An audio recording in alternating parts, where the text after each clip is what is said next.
Hi guys! Welcome back to Trojan Tea Time, where we bring you hidden gems, resources, and tips and tricks, all put together by real USC students. Cecily, who do we have on the podcast today? Oh my gosh, it's Earth Month. You know it's Earth Month? Yeah, oh my god, it's Earth Month. Happy Earth Month. Happy guys. Earth Month. Yeah, we have two guests here from the Zero Waste team. They're going to talk about staying green at USC and maybe helping us learn how to do that as well. Exactly, so exciting. So we're introducing these two. Hey, thanks for a great intro. I'm Josh. I'm one of the Zero Waste auditors for USC. And I'm Nick. I'm another zero waste auditor. We actually have 4 people on our team that are zero waste auditors. 2 of them are out doing zero waste things right now. Our role as the auditor is to identify places where USC can improve in waste reduction, in recycling, composting, donation. So basically, you know, we work with staff, students, faculty on how to have best practices in regards to zero waste and setting up programs inside buildings and things like that, just to reduce our overall waste impact here at USC. So does anyone have any Earth Month goals for 2023? Yeah, I want to use more reusable Starbucks cups because I always just go to Starbucks and just order, not buy the cup. And it's probably like super cheap too, is the thing. Like I could fully just use a different cup. Exactly. As Josh was saying, we get double the stars. Right? Yeah. A discount. Come on. I love that. Like, Yeah. I need the points. Gotta save that money too. Exactly. Yeah. I just generally want to learn more about how to put different items in the bins because I feel like I definitely still do that wrong no matter how much I try to research on it. So I'd love to learn about that. That's cool. We're definitely going to teach you some of that today. I think my Earth Month goal is going to be to compost more at home. I just got one of the little pails from LA San at the Arts and Climate Collective event recently. So now I have something to collect it in, which makes it easier for me to like make it out to the bin. And because a lot of it regarding waste, a lot of stuff relates to just ease of use and, you know, availability of receptacles, honestly. Yeah, those are all great goals. Yeah. I want to start volunteering more. You know, I've been trying to live more zero waste for a while now, but I just really haven't started volunteering yet. Okay, great. Thanks so much, guys, for being on the podcast. We'd like to start off with a quick question. Since you guys are dealing with a lot of zero waste topics, you know, with your job, we just want to know, what is zero waste, if you could explain that. The first thing to mention is President Folt has set a zero waste by 2028 goal for the university. So that is one of the main drives behind zero waste on campus. And what that means is we need to keep 90% of our waste out of a landfill or away from incineration, and doing that through means of donating, recycling, composting, not generating waste to begin with, you know, like using reusables, like with the Starbucks cup. Also want to know, what are some zero waste initiatives that you guys are looking forward to, things that are just happening right now? So we have a few big overarching initiatives that are happening here on campus. One of the most visible ones that most people have probably seen by now are those new multi-stream or 3-stream bins throughout campus. So on those you have a landfill, a compost, and a recycle option. And on a few of them you have like a liquid pour option. So that is one of the first things that we started really rolling out when we became Trojans.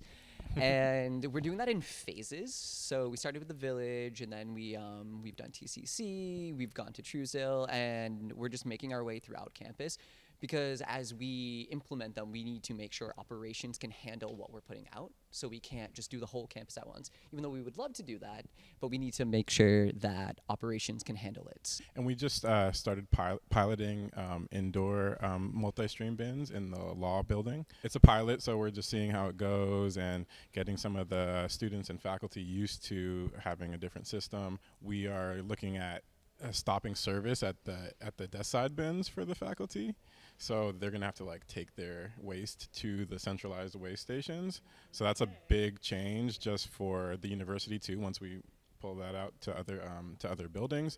So we're getting a lot of response from about that, and then just working with also the custodial staff to make sure that it's okay for them to service. So it's simple, but it also gets complicated a lot with this type of stuff. Yeah. And then the most recent initiative that we've rolled out are the zero waste zones on campus. So we launched that in 2 areas, TCC and Little Galen.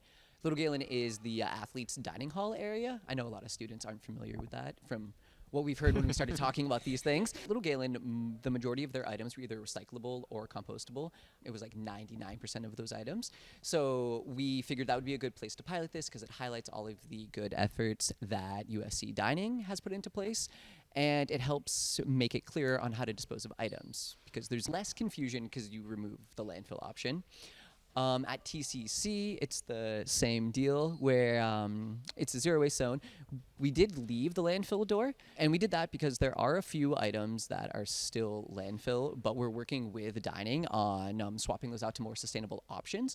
And we're able to call it a zero waste zone, even though it has a landfill door, because zero waste comes down to it's 90% of waste by weight. And we still have that 10% where we can afford to have landfill, and with the items that are coming out of TCC, they're very light, so they're not going to put us outside of that 10%. Tailgating on campus for the football games, it's not zero waste because a lot of people coming from off campus, so it's hard to control.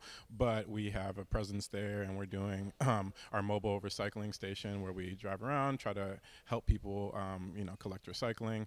And so we're working on that because it's a huge event that happens like almost weekly here during the fall. And so that's been good. We've been doing that the last 2 seasons, and each year we've been like improving a lot on how much waste we're collecting from that. So I've definitely seen you guys at tailgates before. Yeah, that kind of leads us into very well into our next question, which is, what do you see the future being, or what do you hope for the future of zero waste at USC? So a big thing we would love to see in our ideal future at USC, our ideal green future, would be a bigger use of reusables. There are a lot of reusable options that exist for all of the to-go and disposable items that are used on campus, but a lot of that are system changes. So you can't just put those on campus and just have it go. You need to install all the infrastructure for it. But yeah, it's definitely possible, I think. As far as the future of USC and zero waste, I would like to see composting everywhere in all buildings. Like Josh said, we get the diversion from the weight. So food is the heaviest thing that goes in the trash because it's wet. So compost is going to have the biggest impact on diversion. You can't hit zero waste without the food waste being composted. So I'd like to just see everybody get used to doing their food scraps in the compost bin, and just being able to identify what is compost, because we have a lot of compostables on campus right now. So that's an important part. The beauty of these two goals is they're both very achievable. It just takes time for these things to happen. Okay, that was great. We have a little game called Zero Waste Myth or Fact. Josh and Nick will ask us questions, and then me and Shanna have to guess if it's a myth or fact. Mm-hmm. Are you ready? I'm scared. I'm also kind of scared, not gonna lie. Sounds like a pretty crazy game to me, so yeah. I'm ready. Okay. We'll each ask a question, and we each have 3 seconds to answer. So I'll ask the first one. Myth or fact, aluminum water cans are more recyclable than plastic water bottles? 4, 3, 2, 1. So actually, it is fact. Aluminum water cans. I put fact. No, see, this is good. Everyone's learning something. So aluminum water cans are actually infinitely recyclable, whereas plastic water bottles can only be recycled a finite number of times. Maybe 2 or 3 times. Now I know. Okay, so the second question is, are compostables better than reusables in terms of sustainability? 3, 2, 1. Oh no. Oh. Okay. All right, we all got that one. Yes. We all got that one. We slayed. Mm-hmm. So reusables are always better because compostables are still waste. We're gonna compost them, and they're gonna be remade into something else. But it's always better to reduce what's going into the waste. If you have a reusable, you might not throw that out for years, decades, even. So definitely, we want to push reusables over compostables. All right. How about myth or fact? Plastic bags are recyclable in your recycle bin. Oh. Whoa. If this is true, that's kind of big. 2, 1. Oh, okay. Hey, okay. Okay, yeah, There you yeah. go. All right. Too good but- to be true. But was it a guess? Was it a guess? Yeah. Yeah. So plastic bags can be recycled, but in special programs. Some grocery stores will have a plastic bag take-back program. They just can't go into your blue recycle bin. Like, how can we know whether we can recycle our plastic bags? USC doesn't really have plastic bags anymore. They've switched over to paper bags, so you don't have to worry about it from vendors on campus. Off campus, really, any plastic like shopping bag could potentially be recycled. You just need to check if your the grocery store you go to has a bin to recycle them in. Cool. Should ask Target Absolutely. if they have that. Yeah. Ooh, Yeah. We should there be you asking go. Target. Yes. Hey, students have the power. Hey. Okay, so fourth and final question. Myth or fact, you can compost bread or meat products in USC compost? 3, 2, 1. All right. Again? Oh my god. Okay. All Oh my right. god. Man, you're just kind of. So yes, you can compost meat or bread products. Even bones can go in there. This is going through like an industrial compost system. So if you were at home, you couldn't compost bones, meat, stuff like that. But in this system, everything that's organic can get composted. So don't worry about it. If it's food related, just throw it in there. Okay, cool. Yeah. That's great. That's actually great. Okay, thanks so much, guys, for helping us with that game. That was so fun. Again, our goal was to learn more about my goal personally was to learn more about how to put different items in the correct place in the different bins. So we're now going to play another little game where you guys give us an item, put it on the table, and we have to guess whether it goes in landfill, mixed recycling, liquids, or compost, or any combination of those. So we'll have 5 seconds to hold up an answer. I'm kind of Okay. scared. I definitely am. Like 5 seconds. Yeah. Yeah, I got it though. we got it. We got Yeah. it. Okay, so these are going to be common items that you will find on campus. So we're just going to run through a few of them and see what you guys got. All right. The first one is the easiest one. Yeah. You've got your aluminum water bottle. Yes. Oh, Perfect. Perfect. Nice. Yes. Yeah. So yeah, you probably saw these around campus. They are everywhere now instead of plastic bottles. All the vending machines have aluminum now instead. So yeah, throw that right in with the mixed recycling. And like we said, this is also infinitely recyclable. So that can just become another can and another can as long as you put it in the right bin. How about this? It is the to-go food container that you get from most food vendors on campus. Yeah, and let's say it has food in it as well in this imaginary scenario. Where would you put this? 3, 2, 1. All right, what do you think? Ooh, all right. So actually it is compost. Yeah. Yeah. Oh, so it's a fiber-based container and it's unlined on the inside. So when it has food in it, the whole thing can go right into the compost stream. And even if it was empty, if you ate all the food in it, since it's fiber-based, you could still just put this right into the compost stream. Yeah. So with or without food, right into the compost. And just make sure you look out for the word compostable. In there, it says compostable, and most compostable items have the word compostable in it. So we're going to go for these items are the most commonly thrown out items, I'd say, misplaced items in the bin. We find them in all of the streams. So pretty equally. Yeah. Like, so this is definitely gonna educate some people. All right, 3, 2, 1. Ooh, okay. Ooh, all right. One So is right. One Got is some wrong. confusion. Okay. So landfill is the correct bin that these would go into. Even though the cup is mostly paper, the waxy lining can't be separated, so that has to go into the trash. Yeah. Also, just in general, anything that's like two combined materials that can't be separated, they're not going to be separated once they go to the facility. So yeah, those are going to be trash. Yeah. The fun tip I like to tell people, if it is waterproof paper, goes in landfill unless it has the word compostable on it. Yeah. And remember that for the future. That's a hint. Yeah. Yeah. Yes. All right. So we talked about this earlier. We've got a plastic bag. This one's from Trader Joe's. Where do you think this goes? You can only have one answer. But this is All right, so 3, 2, 1. Hey, perfect. Yeah, you both remember both from got before. it. Yeah, so this goes back to our earlier game we played where it's a plastic bag. It's not recyclable in the recycle stream on campus. You have to bring these to a special bag recycling program that you can find in some grocery stores. Also, another tip for recycling in general, a lot of things are recyclable materials, but just the item might not be getting recycled. So a lot of times, like small things just in general, like plastic, any plastics that are really small, they're usually not getting captured.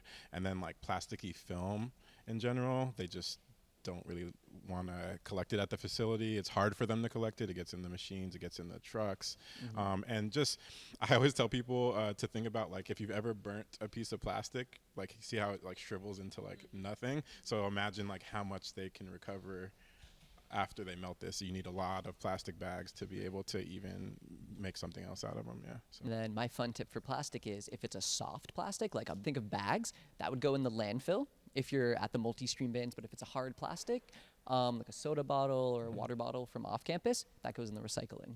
This one here, don't look at it too closely.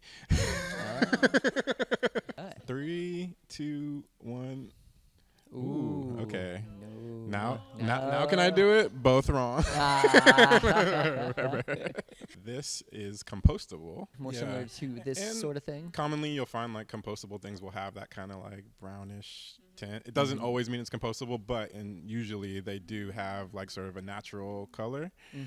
But yeah, always look for compostable on there. Always try to train yourself to look for the word compostable. They usually have a green symbol or a ring. Not 100% of the time, but most of the time, that's where you'll find the compostable. Yeah. You know, like the bamboo or like wooden utensils and stuff like that. What bin do those go in? Where do you think they go? So actually it's compost. Yeah. Organic? So yeah, exactly, because Okay. it's bamboo based, wood based, so those can go right into the compost. I'll round the game out for us. So imagine this cup having coffee in it. So it is a plastic iced coffee cup from Starbucks with a little bit of coffee in it. How would you dispose of this on the multi-stream bins? 3, 2, 1. What do we think? Ooh, all right. So it is mixed recycling and liquids. So yeah, so remember the paper hot coffee cup from Starbucks is landfill. The plastic iced coffee cup, this is recyclable.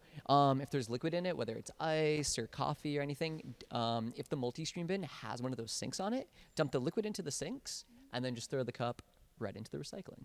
Do you have any lingering disposal questions for any of the items you get from on campus? I do have a question. I feel like it might be similar to like the Trader Joe's bags and stuff. Like maybe I'm wrong, but like for like packaging for utensils and stuff, like just small plastic packaging, does that have a special place that it goes, or is it just recycling? If it's plastic, it's gonna go into the trash as well. But when the some of the compostables come in their little packaging, and that will be compostable. The little plastic wrap on that, so like it will come with the little napkin and all the whole set. So yeah, that can be composted. But yeah, if it's a little plastic wrapper, it's just trash. Yeah, like chip bags, stuff like that. Yeah. Thank you guys so much for joining us. We learned a lot. And I hope our viewers learned a lot as well. So we'd like to end off by asking you guys to plug any of your social media. Where can people find you, find more resources that you guys might provide? Okay, so you can find a lot of our content on green.usc on Instagram and on TikTok.